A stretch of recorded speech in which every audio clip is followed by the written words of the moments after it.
This is a mock-up for the Christmas heart ornament.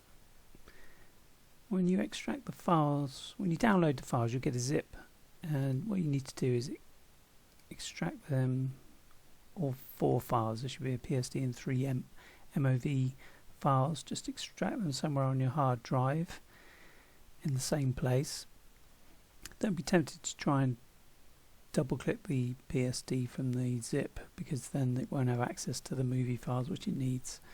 So it's important that you extract all the files first before starting.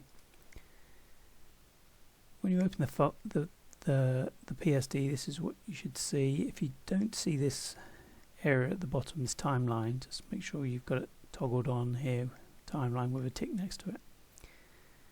To get your design on the ornament, first there's a front and the back, so double click the front and put your text on there, or if you've got pre-made ones, go File, Place Embedded, and then find, locate your design, place it on there with the place button.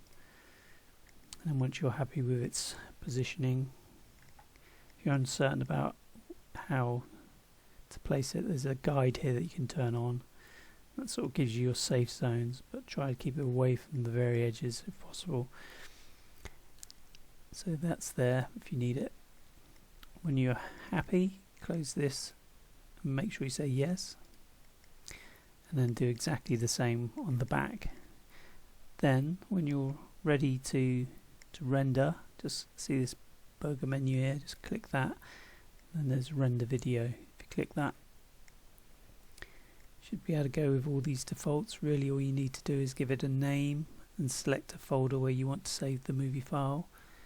If you're on Mac, you might want to switch to QuickTime, but that's all you need to do really, and then click render when you're ready. I've already got one there, it's just going to copy over the top. It'll take a minute perhaps, or a bit longer depending on how fast your machine is. You can change the colour of the ornament. It's on this layer called ornament. Just double click the colour overlay and then click this, change it to whatever you want. Same applies to the string. Double click, select the string layer, double click the colour overlay, click that.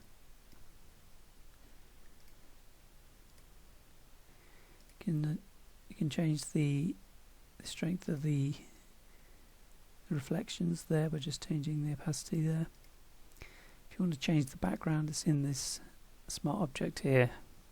Just double click that and then go File, Place Embedded, and then locate your background. Close and save. That's everything, I think.